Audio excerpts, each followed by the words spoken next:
오늘 우리에게 주시는 하나님의 말씀은 마가복음 4장 35절에서 41절 말씀입니다. 제가 가진 성경으로 신약성경 59쪽에 있습니다. 마가복음 4장 35절에서 41절 말씀을 제가 봉독해 드리도록 하겠습니다. 그날 저물 때에 제자들에게 이르시되 우리가 저편으로 건너가자 하시니 그들이 무리를 떠나 예수를 배에 계신 그대로 모시고 가매 다른 배들도 함께 하더니 큰 광풍이 일어나며 물결이 배에 부딪혀 들어와 배에 가득하게 되었더라. 예수께서는 곧물에서 베개를 베고 주무시더니 제자들이 깨우며 이르되 선생님이여 우리가 죽게 된 것을 돌보지 아니하시나이까 하니 예수께서 깨어 바람을 꾸짖으시며 바다더러 이르시되 잠잠하라 고요하라 하시니 바람이 그치고 아주 잔잔하여지더라. 이에 제자들에게 이르시되 어찌하여 이렇게 무서워하느냐 너희가 어찌 믿음이 없느냐 하시니 그들이 심히 두려워하여 서로 말하되 그가 누구이기에 바람과 바다도 순종하는가 하였더라. 아멘. 오늘 여러분에게 말씀을 전하실 분은 대구에 있는 명덕교회를 사역하시다가 오늘부터 저희와 함께하게 된 아주 귀하고 고마운 분입니다. 우리 이옥찬 강도사님 오셔서 말씀 전하실 텐데요. 믿음의 항해라는 제목으로 말씀 전하실 때 큰 은혜를 받으시기 바랍니다. 제가 처음 섰을 때도 그랬는데요. 이 자리가 여러분들이 느끼시는 것보다 되게 높습니다. 마음의 부담이 정말 작지 않거든요. 여러분이 큰 박수로 환영해 주시면 힘을 내서 잘 말씀 전할 수 있지 않을까 싶습니다. 우리 이옥찬 강사님 큰 박수로 환영해 주시기 바랍니다.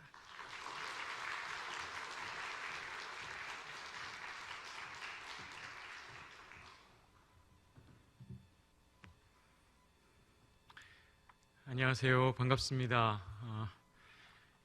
네, 반갑습니다. 오늘부터 주님이 사랑하시는 신일교회를 섬기게 된 이옥찬 강도사입니다. 만나 뵙게 돼서 정말 반갑습니다. 방금 이 목사님께서 말씀해 주신 것처럼 지금 인사를 하는데 제 이름도 제가 지금 헷갈리네요. 많이 떨립니다. 네. 첫 만남은 항상 떨리는 것 같습니다. 네, 또 이 강단에서 뵙는 첫 만남은 늘 참 많이 떨립니다. 우리 신일교회는 67년 역사가 있더라고요. 그 역사 동안 주님께서 변함없이 사랑하여 오신 교회라는 소문을 제가 익히 많이 들어왔습니다. 오랜 역사가 있다 보니까 성도님들 중에는 또 그 한평생 이 교회를 섬겨오신 분들도 많으실 줄 압니다. 저도 이렇게 소명의 부르심을 받기 전에는 개척교회 목회자의 자녀로서 평생 한 교회를 섬기면서 자랐습니다. 그래서 제 삶을 이렇게 가만히 돌아보면 교회의 히스토리가 곧 제 인생이더라고요. 우리 신일교회도 그런 분들이 참 많으실 줄 압니다. 많은 성도님들께서 길게는 소찬하신 고 김주락 원로 목사님부터 또 이전에 윤광중 원로 목사님, 또 오늘 신주실 목사님까지 지금까지 흘러온 그 오랜 교회의 역사 속에 우리 성도님들 인생의 순간순간이 녹아 계실 줄 압니다. 그 오랜 교회의 역사, 또 그 속에 녹아있는 우리 성도님들의 인생, 그 속에 주님께서 저를 심으신 줄 믿습니다.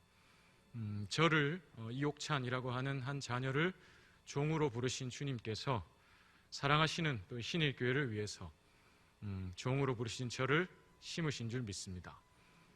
신일교회 주인이시고 또 저의 주인이신 주님을 찬양합니다.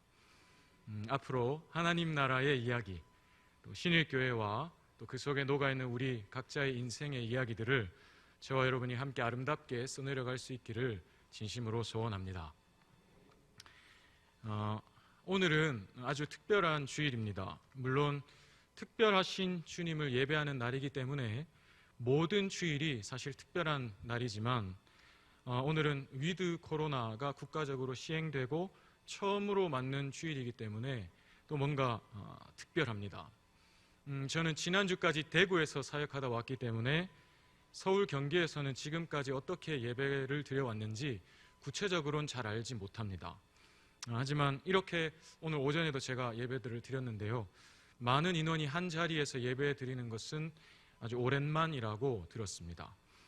그동안 우리의 일상생활 또 교회에서의 예배 생활들을 제약을 둘 수밖에 없었던 그 상황들이 단계적으로 회복된다는 증거겠지요. 이런 은혜를 또 허락하신 주님을 찬양합니다.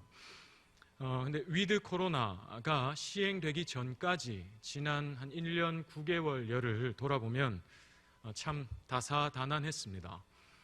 특별히 저는 그 코로나 팬데믹의 첫 순간을 아주 강렬하게 기억하고 있습니다. 제가 대구에서 사역하지 않았습니까? 처음에 코로나가 불일 듯이 일어나기 시작한 곳이 대구였습니다. 또 심지어 그 유명한 그 31번 슈퍼 확진자분 아시나요? 그분이 출석했던 그 신천지 예배 장소가 제가 사역했던 교회와 한 동네였습니다. 차로 한 5분 정도 거리였어요. 그래서 이 코로나 팬데믹은 그 첫 순간, 불일 듯이 일어났던 그 순간부터 제 가슴에 깊이 이렇게 남아 있습니다. 그런데 가만히 생각해 보면 맨 처음에는 크게 심각하지 않았던 것 같아요. 그때는 이제 다들 이 코로나 바이러스라는 게 뭔지 잘 몰랐을 때고, 또 그래서 어떻게 대처해야 되는지 사실 잘 몰랐습니다. 그래서 뉴스에 뭐 이런 소식들이 오르내려도 그냥 그런가 보다 생각했지, 처음에는 심각하게 생각하지 못했어요. 잘 모르면 또 용감하다 하지 않습니까? 그래서 뭐 그때는 정말로 다들 나는 뭐 평소에 감기도 잘 안 걸리는데 그 뭐 감기랑 비슷한 거 아닌가? 그럼 괜찮겠지 하는 생각들을 처음에는 다들 그렇게 했었습니다.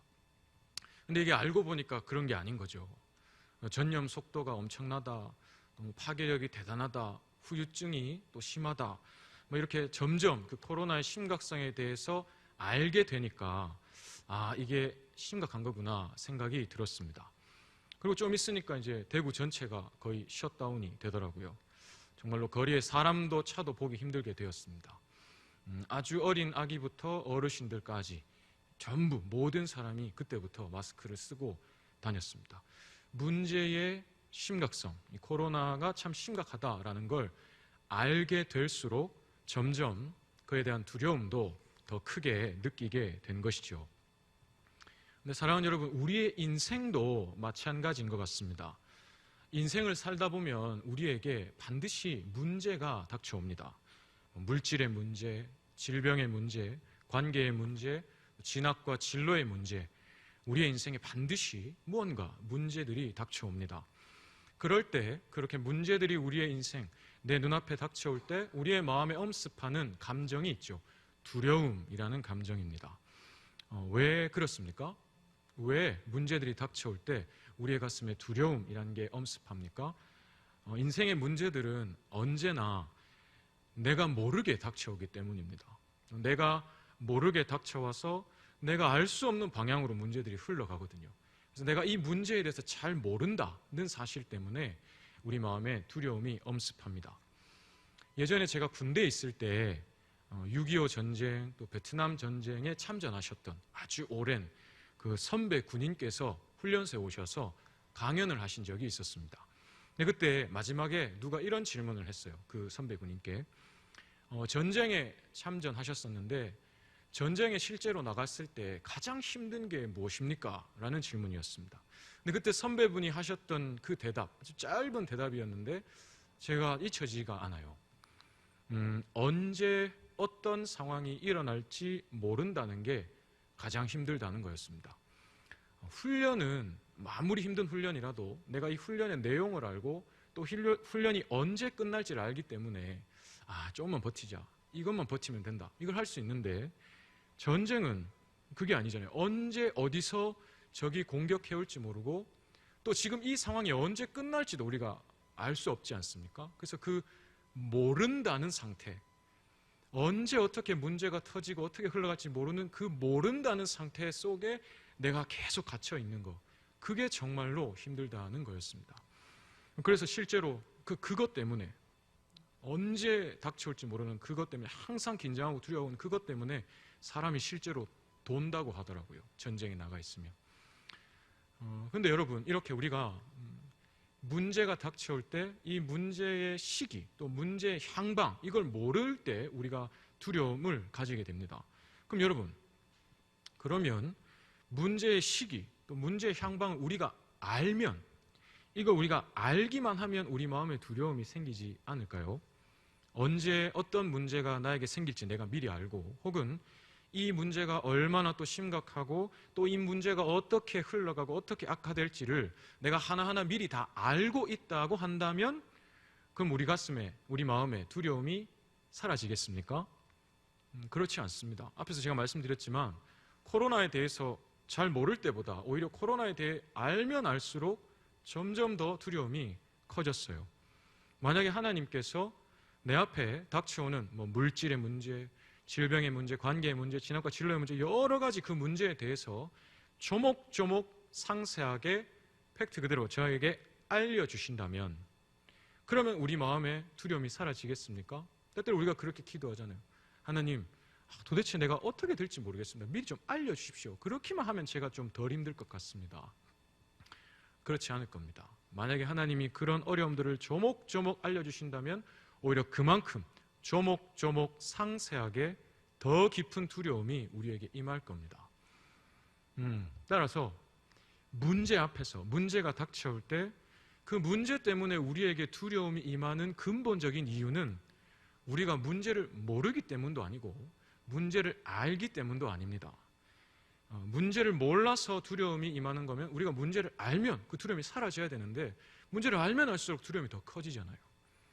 우리가 문제 앞에서 두려움이란 것을 느끼게 되는 이유는, 근본적인 이유는 그 문제를 해결할 능력이 나에게 없기 때문입니다. 이 문제를 해결할 능력이 나에게 없으니까 이 문제 앞에서 나에게 두려움이 엄습하는 것이죠. 오늘 본문에서 제자들도 그런 상황에 처했습니다. 본문에서 제자들, 주님을 배에 태우고 갈릴리 호수 건너편으로 항해를 하고 있었습니다. 그런데 이 제자들이 타고 있는 배 앞에 갑자기 큰 광풍과 물결이 일어 닥쳤죠. 그래서 이 배가 뒤집힐 상황까지 이르렀습니다. 잘 아시는 것처럼 12 제자들 중에 절반은 갈릴리 호수에서 고기 잡으며 살던 어부였습니다. 갈릴리 호수에 대해서도 전문가였고요, 항해 자체의 전문가였습니다. 그러나 이렇게 어부였던 제자들, 항해 전문가였던 제자들이나 다른 그렇지 않았던 제자들이나 모두 광풍과 물결 앞에 두려워할 수밖에 없었습니다. 왜 그렇습니까? 호수를 잘 알든지 항해를 잘 하든지 그렇지 않든지 모두 광풍과 물결 앞에 두려움을 느낀 이유가 무엇입니까? 모두 광풍과 물결을 해결할 능력이 없었거든요. 속수무책이었거든요. 그래서 모두가 두려움에 빠졌습니다. 그런 상황에서 주님은 무엇을 하고 계셨습니까? 주무시고 계셨습니다. 근데 사실 이것은 당연합니다. 왜냐하면 이때 주님은 지금 피곤하실 수밖에 없는 상황이었어요. 오늘 본문 앞에서 주님 하루 종일 사람들을 가르치셨거든요. 나오는 사람들 고치시고 또 사람들에게 말씀을 주님 하루 종일 가르치셨습니다. 주님은 참 하나님이시죠. 하지만 동시에 우리와 같은 참 인간으로 이 땅에 오셨기 때문에 주님도 우리처럼 몸에 피로가 쌓이시고 그래서 이 피로를 푸셔야 했어요. 주님 이 배에서 주무시고 계신 것 사실 당연한 일이었습니다. 그렇게 주무시고 계신 주님을 제자들이 다급하게 간절하게 애타게 깨우죠. 선생님이여, 지금 우리가 죽게 된 것을 돌보지 아니하십니까? 하면서 예수님을 깨웁니다.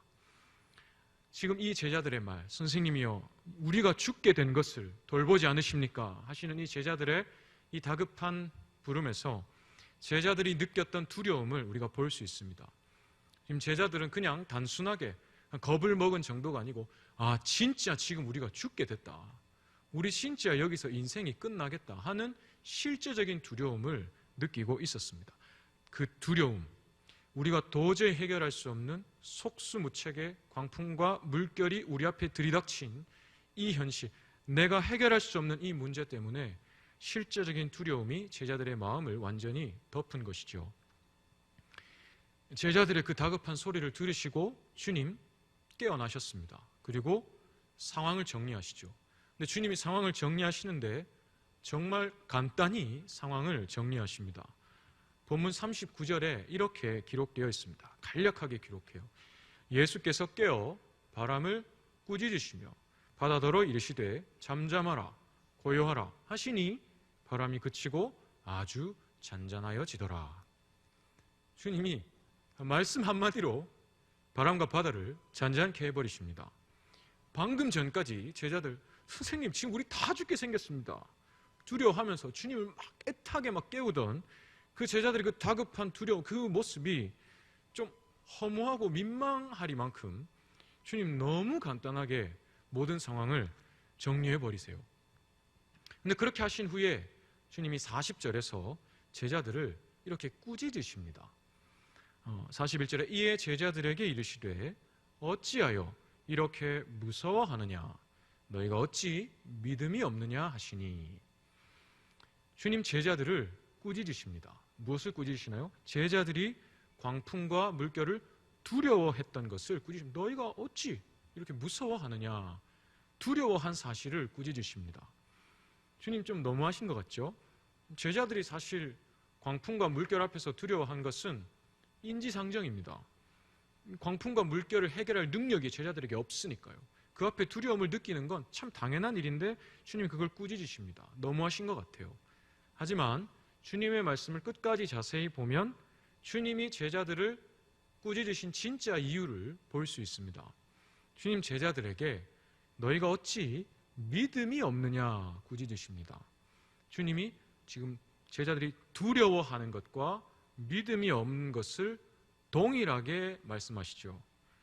너희가 광풍과 물결을 두려워한 것은 결국 너희에게 믿음이 없기 때문이다. 그래서 주님 믿음이 없는 것을 꾸짖으십니다. 어떤 믿음이 없었다는 말씀일까요? 지금 이렇게 말씀 한마디로 모든 상황을, 광풍과 물결을 정리할 수 있는 나를 믿는 믿음이 너에게 없었다는 겁니다. 말씀 한마디로 지금 이 모든 걸 정리할 수 있는 내가 너희와 함께 있었잖아. 내가 너희와 함께 이 배에 있었건만 너희에게 능력이 없음으로 인해서, 능력이 있는 내가 너희와 함께 있는데 너희에게 능력이 없음으로 인해서 너희가 죽을 것처럼 두려워했다는 겁니다. 사랑하는 여러분, 이 주님의 꾸짖음, 너희가 어찌 믿음이 없어서 이렇게 두려워했느냐 하시는 이 주님의 꾸짖음은 사실 주님의 애타는 마음입니다. 제자들을 향한 애타는 마음입니다. 오늘 본문 앞에서, 본문 바로 앞에서 어떤 일이 있었습니까? 33절로 34절에 이렇게 말씀합니다. 예수께서 이러한 많은 비유로 그들이 알아들을 수 있는 대로 말씀을 가르치시되 비유가 아니면 말씀하지 아니하시고 다만 혼자 계실 때에 그 제자들에게 모든 것을 해석하시더라. 앞에서 잠깐 말씀드렸지만 주님 제자 사람들을 하루 종일 가르치셨습니다. 근데 특별히 비유로 가르치셨어요. 주님 비유로 가르치신 두 가지 이유가 있습니다. 하나는 의미를 쉽게 가르치기 위해서였고 또 하나는 반대로 의미를 감추시기 위해서였습니다. 주님은 성경에 보면 항상 그때 당시 사람들이 일상 속에서 쉽게 접할 수 있는 사물이나 개념들로 비유를 드셨어요. 그래서 주님께 은혜를 받고 믿음을 받은 사람들에게는, 은혜 안에 있는 사람들에게는 이 비유라고 하는 것만큼 주님의 말씀을 쉽고 명확하게 받아들일 수 있는 방법이 없었습니다. 이것만큼 쉬운 방법이 없었던 거죠. 비유를 딱 들을 때 그거 알 수 있었습니다. 반대로 믿음을 허락받지 못한, 은혜를 받지 못하고 믿음을 허락받지 못한 은혜 밖에 있는 사람들에게는 이 비유만큼 어려운 게 없었어요. 비유만큼 헷갈리는 게 없었습니다. 믿음을 허락받지 못했기 때문에 들어도 이해를 못하는 거죠. 그래서 주님 이렇게 택한 자는 듣게 하시고 택하지 않은 자는 듣지 못하게 하시기 위해서, 드러내시고 동시에 감추시기 위해서 비유로 말씀을 가르치셨습니다.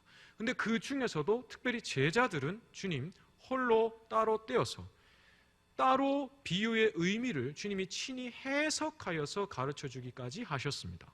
그럼 제자들은 주님께 특별 과외를 받은 것과 같은 것이죠. 그러면 주님께서 이렇게 비유로 가르치셨던, 그럼 결국 주님이 그렇게 비유로 가르치셨던 그 말씀의 내용은 무엇입니까? 그보다 좀 더 앞에 마가복음 오늘 4장 11절에 보면 주님이 이렇게 말씀하십니다. 이르시되 하나님 나라의 비밀을 너희에게는 주었으나 외인에게는 모든 것을 비유로 하나니. 주님이 이렇게 비유로서 택한 자들에게는 깨닫게 하시고 은혜 밖에 있는 택하지 않은 자들에게는 감추신 그 가르침의 내용은 결국 하나님 나라였습니다. 이 하나님 나라는 은혜 밖에 있는 외인들에게는 감추신 것이고 은혜 안에 택하신 자들에게는 밝히신 것이기 때문에 비밀이죠. 비밀한 가르침입니다. 주님, 은혜 안에 택하신 자들에게만 비밀이 하나님 나라를 가르치셨습니다. 그러면 주님께서 가르치신 이 하나님 나라, 우리가 많이 듣잖아요. 하나님의 나라, 하나님 나라. 이 나라는 어떤 나라입니까? 하나님 나라 할 때 이 나라는 헬라어로 바실레이아, 왕국이라는 뜻입니다.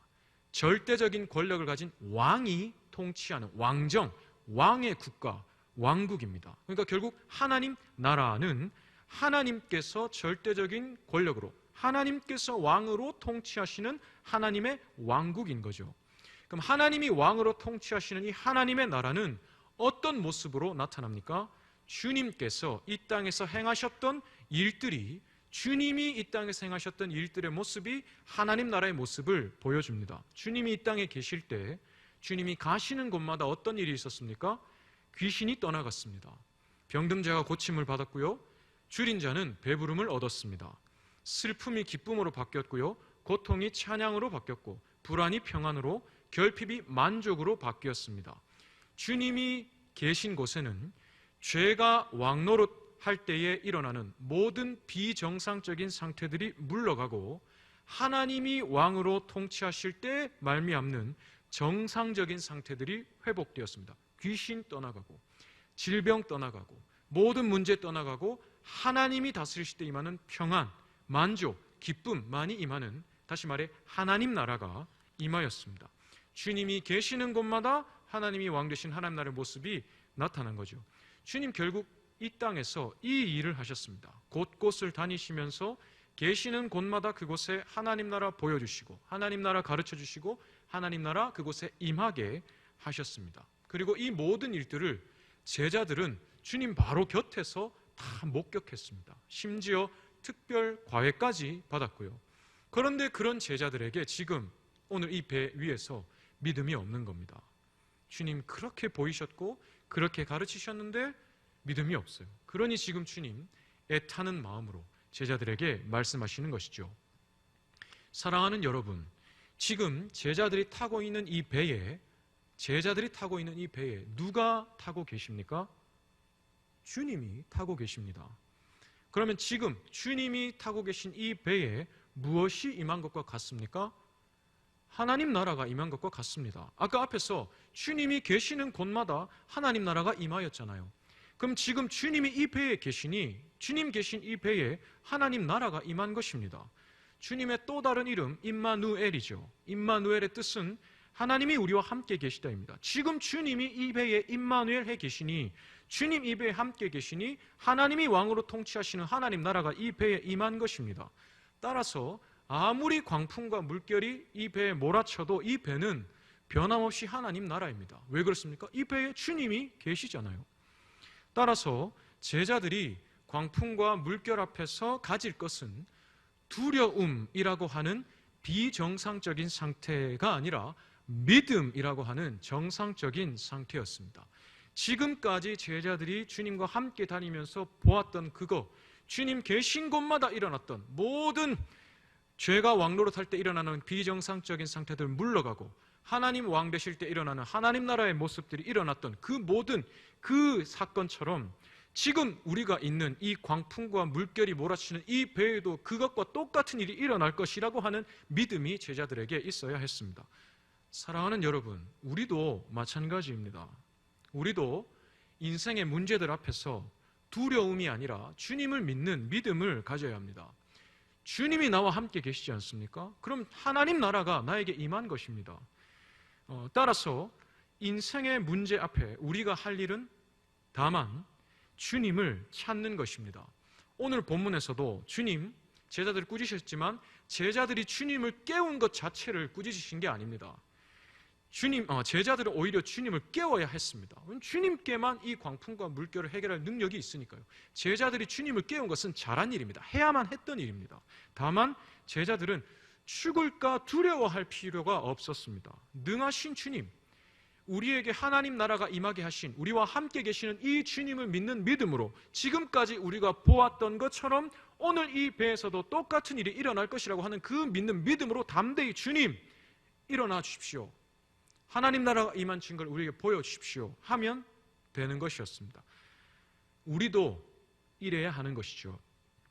사랑하는 여러분, 결국 우리의 인생 가운데 문제가 닥쳐올 때 우리가 두려워할 것은 문제가 아니라 주님입니다. 그래서 본문 제일 마지막 41절에 이렇게 기록되어 있죠. 제자들이 심히 두려워하여 서로 말하되 그가 누구이기에 바람과 바다도 순종하는가 하였더라. 지금 제자들이 두려워하는데 두려움의 대상이 바뀌었습니다. 광풍과 물결을 두려워하는 게 아니라 주님을 두려워하죠. 이 두려움은 공포의 두려움이 아니라 경외로서의 두려움입니다. 주님을 경외하는 두려움, 능치 못함이 없으신 주님, 하나님 나라가 임하게 하시는 주님, 주님을 향한 경외의 두려움입니다. 두려움의 대상이 비로소 회복된 것이죠. 광풍과 물결, 문제가 아니라 문제보다 크신 주님을 두려워했던 그 제자들의 상태가 회복된 것입니다. 우리도 그러해야 합니다. 문제가 우리 앞을 가로막을 때 문제가 아니라 우리는 주님을 두려워해야 합니다. 주님을 경외해야 합니다. 주님을 찾아야 합니다. 나와 함께 계신 주님, 지금도 나와 함께 계신 주님, 내 삶에 하나님 나라가 임하게 하시는 주님, 그래서 모든 비정상적인 상태들이 물러가게 하실 주님을 믿으며 담대히 주님을 찾으면 됩니다. 저는 이것이 믿음의 항해라고 생각합니다. 오늘 오전 설교 말씀에 주님으로 말미암아 우리 자신이 성전 되게 하셨다고 말씀하셨습니다. 우리 자신이 주님을 모신 성전이 되는 것이죠. 우리 안에 성령께서 내주하심으로 하늘에 계신 성부와 성자께서도 삼위가 하나 되심으로 우리 안에 내주하십니다. 지금 이 순간 우리 안에 성령이 살아계심으로 내 안에 주가 함께 계십니다. 따라서 우리 자신이 주님을 모신 성전이죠. 그러면 오늘 본문에 주님을 모시고 있는 이 배를 우리 자신으로도 볼 수 있습니다. 주님을 모신 우리 자신, 주님을 모신 배 같이 볼 수 있는 것이죠. 그러면 주님을 모신 이 배가 나아가는 항해는 주님을 모신 우리가 살아가는 우리의 인생이라고도 볼 수 있습니다. 주님을 모신 우리의 인생에도 얼마든지 문제가 닥칠 수 있습니다. 주님의 말씀대로 살아가도 얼마든지 문제가 닥칠 수 있습니다. 오늘 제자들도 주님이 우리가 저편으로 건너가자 하셔서 주님 말씀대로 배를 몰고 갔는데 광풍과 물결을 만났습니다.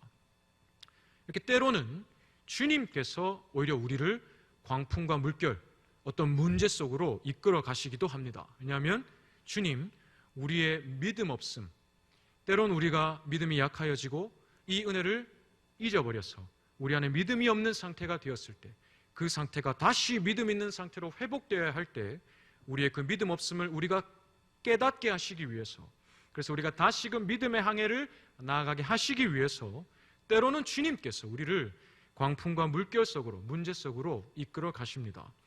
그럴 때 그러면 우리가 가져야 할 것, 주님께서 우리가 갖기를 바라시는 것은 두려움이 아니라 주님을 향한 믿음이죠. 능력의 주님이 지금도 나와 함께 하신다. 주님이 나와 함께 하심으로 내 삶에 하나님 나라가 임하였다. 내 삶에 하나님 나라가 임하였으니 하나님 내 삶의 왕으로 통치하시니 내 삶은 절대로 침몰하지 않는다. 오히려 이 풍랑으로 인해서 나는 더 빨리, 더 멀리 나아갈 수 있다고 하는 믿음입니다. 사랑하는 여러분, 그래서 그런 면에서 저는 헬조선이란 말을 싫어합니다. 가슴 아파합니다. 헬조선, 헬, 지옥이죠. 지옥 같은 이 나라 조선, 뭐 이런 말입니다. 지옥, 도저히 이 나라는 살아갈 소망이 없다, 뭐 이런 말이죠. 여러분, 지옥이 왜 지옥입니까? 지옥이 지옥인 이유는 그곳에 하나님이 계시지 않기 때문입니다. 그럴 일은 없지만 만약에 저 낙원에 하나님 계시지 않고 저 불바다에 하나님이 계신다면 어디가 지옥이고 어디가 천국이겠습니까? 하나님 안 계신 낙원이 지옥이고 하나님 계신 불바다가 천국입니다. 이 나라가 헬, 지옥이라고 하면 그럼 이 나라에는 하나님이 계시지 않습니까? 정말로 이 나라에 하나님이 계시지 않고 하나님의 은혜가 이 나라에서 영원히 끊어졌으면 이 나라는 지옥이 맞습니다. 하지만 그렇지 않습니다.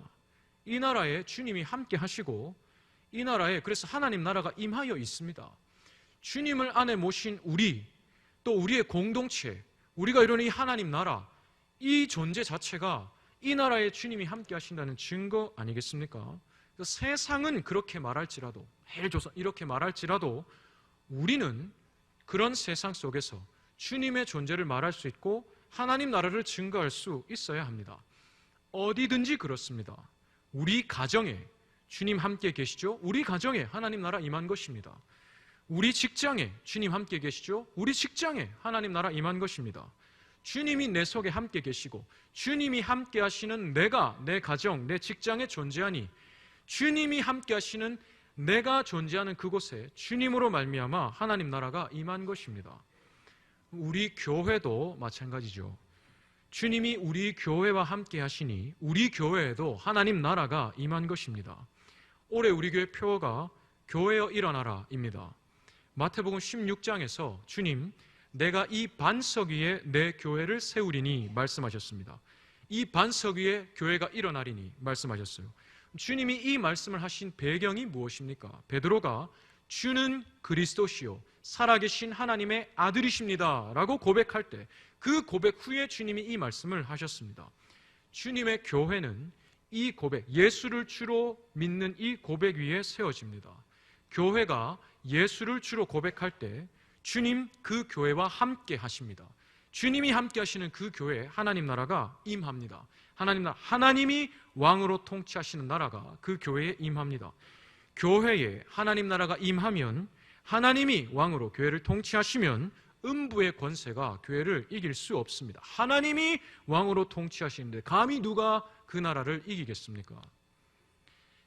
이러한 은혜가 우리 가정, 우리 직장, 우리 인생, 우리 자신에게 일어날 수 있습니다. 그 은혜를 주시기 위해서 주님 이 땅에 오셨습니다.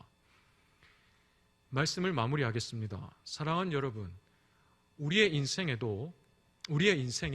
주님이 함께 하십니다. 우리 안에 지금도 주님 살아계십니다. 따라서 우리의 인생에 하나님 나라가 임하였습니다.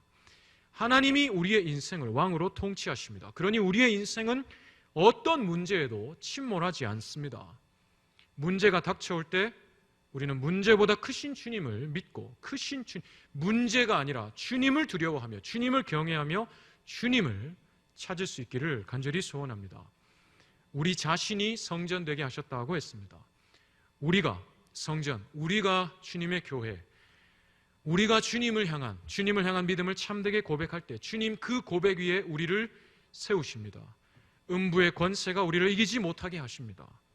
그런 우리의 인생 되기를 간절히 소원합니다. 그런 우리의 가정, 우리의 교회, 또 우리의 나라가 되게 해주시기를 진심으로 소원합니다. 함께 기도하겠습니다.